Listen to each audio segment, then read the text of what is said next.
50 Greatest Short Stories. 50 Greatest Short Stories. The Schartz-Metterklume Method by Saki H. Munro.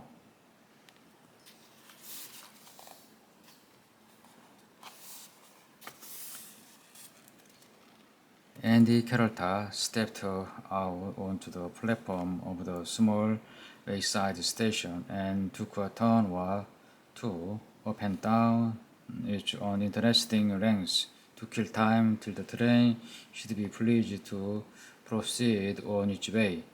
Then, in the roadway beyond, she saw a horse struggling with a more than ample load, and the chatter of the shot that seemed to bear a sullen hatred against the animal that helped him to earn a living. Lady Charlotta promptly betook her to the roadway and put rather a different complexion on the struggle. Certain of her acquaintances were wont to give her plentiful admonition as to the undesirability of interesting of the help of a distressed animal, such intervenes being none of her business. Only once had she put the doctrine of non-interference into practice, and one of its most eloquent exponents had been besieged for nearly 3 hours in a small and extremely uncomfortable battery by an angry boar pig, while Lady Charlotta, on the other side of the fence, had proceeded with a watercolor sketch with she'd engaged on and refused to interfere between the boar and his prisoner. It's to be feared that she lost the friendship of the ultimately rescued lady. On this occasion, she merely lost the train, which gave way to the first sign of impatience it had shown, sought out the journey, and steamed off without her. She bore the desertion with philosophical indifference. Her friends and relations were thoroughly used to pack up her luggage, arriving without her. She wired a vague, non-committal message to her destination to say that she was coming on by another train. Before she had time to think what her next move might be, she was confronted by an imposingly attired lady and seemed to be taking a prolonged mental inventory of her clothes and looks. "You must be Miss Hope, the governess I've come to meet," said the apparition, in a tone that admitted a very little argument. "Very well, if I must," said Lady Charlotta to herself with dangerous meekness. "I am Mrs. Favell," continued the lady, "and where, pray, is your luggage?" "It's gone astray," said the alleged governess, falling in with the excellent rule of life that the absent always be blamed. The luggage had, in point of fact, behaved with perfect correctitude. "I've just telegraphed about it," she added, with a nearer approach to truth. "How provoking," said Mrs. Cavalli. "These railway companies are so careless. However, my maid can lend you things for the night," and she led the way to a car.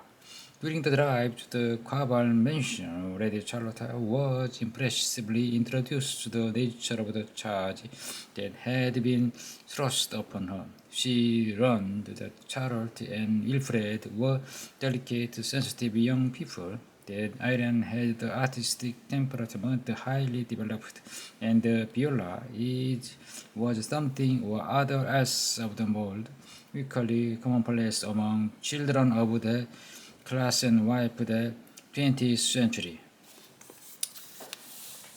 "I wish them not only the thought," said Mr. Cobell, but interested in that they learned. In other history lessons, for instance, you must try to make them feel that they are being introduced the life story of men and women who really lived, not merely committing mass names and the date of memory. French, of course, I shall expect you to talk meal time several days in the week. I shall talk French 4 days of the week and Russian in the remainder three. Russian? My dear Miss Hope, no one in the house speaks or understands Russian. They will embrace me in the list, said Lady Charlotte coldly. Mrs. Coverley, to use a colloquial expression, was knocked off her perch. She was one of those imperfectly self-assured individuals who were magnificent and autocratic as long as they are not seriously opposed. The least show of unexpected resistance goes a long way toward rendering them cold and apologetic. When the new governors failed to express wondering admiration of the large, newly purchased and expensive car, and rightly allude to the superior advantage of one or two makes which just been put on the market, the discomfiture of her patroness became almost abject. Her feelings were those which might have animated the general of ancient warfaring day on beholding his heaviest battle elephant ignominiously driven off the field by slinger or javelin thrower. At dinner that evening, although reinforced by her husband, who usually duplicated her opinions and lent her moral support generally, Mrs. Coverley regained none of her lost ground. The governess not only helped herself well and thoroughly to wine, but helped pass to considerable sort of critical knowledge on various vintage matters concerning which the Covers were in wise able to forge as authority. Previous governors had limited their conversation on the wine topic on a respectful and doubtless sincere expression of a preference for water. And this one went as far as to recommend a wine firm in whose hand you had not go very far wrong. Mrs. Quaverly thought it time to turn the conversation into more usual channels. We got very satisfactory reference about you from Canon Tip, she observed. A very estimable man, I should think. Drinks like a fish and beats his wife. Otherwise a very lovable character, said the governess imperturbably. My dear Miss Hope, I trust you are exaggerating, exclaimed the quarrel in unison. One must, in justice, admit that there are some provocation, continued the romancer. Miss Tip is quite a most irritating bridge player that I have ever sat down with. Her reads and declaration would condemn a certain amount of brutality in her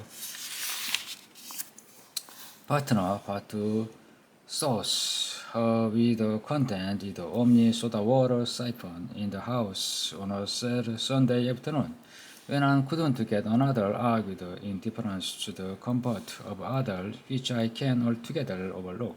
You may think me hastily in my judgment, but it was practically on account of one siphon incident that I left. We'll talk of this some other time, said Mrs. Covell hastily. I shall never allude to it again, said the governess with decision. Mr. Coverley made a welcome diversion by asking what studies the new instructors proposed to inaugurate on the morrow. History to begin with, she informed him. History? she observed sagely. Now, in teaching them history, you must take care of the interest them in what they learn. You must make them feel that they are being introduced to the life stories of men and women whose really I lived. I told you her all that, interposed Mrs. Cooper. I teach history on the Schartz-Metterklume method, said the governess abruptly. Oh, yes, said the listener, thinking it expedient to assume the acquaintance at least either name. What are you children doing out here? Demanded Mrs. Cavalli the next morning. On finding Ellen sitting rather gloomy at the head of the stairs, which her sister was perched in attitude, the depressed discomfort on the window sill behind her, with a wolf-sickening rug almost covering her. You are having a history lesson, came the unexpected reply.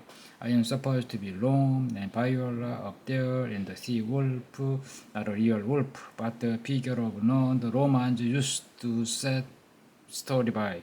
I forget why cloud and wheat bread have gone to perch in savvy women. The savvy women, yes, they've got to carry them up. They didn't want to, but Miss Hope got one of the father's 5 bet and said she'd give them a number 9 spanking if they didn't. So they gone to do it. A loud angry screaming from the direction of the lawn drew Mrs. Cavalli thither. In hot haste, fearful lest the threatening castigation might even now be in process of infliction. The outcry, however, came principally from the 2 small daughters of the lodge keeper, who were being hauled and pushed toward the house by the panting and disheveled Cloud and Wilfred, whose task was rendered even more odorous by the incensed, if not very effectual, attack of the captured maiden's small brother. The governess, 5 bet in hand, sat negligently on the stone balustrade, presiding over a scene with the cold impartiality of a goddess of battle. A furious and repeated chorus of "I'll tell mother" rose from the Rose children, but the Rose mother, who was hard to hearing, was for the moment immersed in a preoccupation of what she took. After an apprehensive glance in the direction of a lodge, the good woman was gifted with a highly militant temper, which is sometimes a privilege of deafness. Mrs. Cavalli flew indignantly to the rescue of the struggling captives. Wilfred, Cloud, let those children go at once. Miss Hope, what on earth of the meaning of this scene? Early Roman history, the Sabine women, don't you know? It's Schartz-Metterklume method to make children understand his story by acting it themselves, fixing it in their memory, you know, of course. If thanks to your interventions, your boys go through life thinking that the Sabines woman ultimately escaped, I really cannot be held responsible. You may be very clever and modern, Miss Hope, said Mrs. Cavalli firmly, but I should like to leave here by the next train. Your luggage will be sent after you as soon as it arrives. I'm not certain exactly where I shall be for the next few days, said the dismissed instructors of youth. You might keep my luggage. Wait till I wire my address. There are only a couple of trunks, some golf clubs, and a leopard club. Leopard club? Gasped Mrs. Cobalt. Even in the her departure, this extraordinary person seemed destined to leave a trail of embarrassment behind her.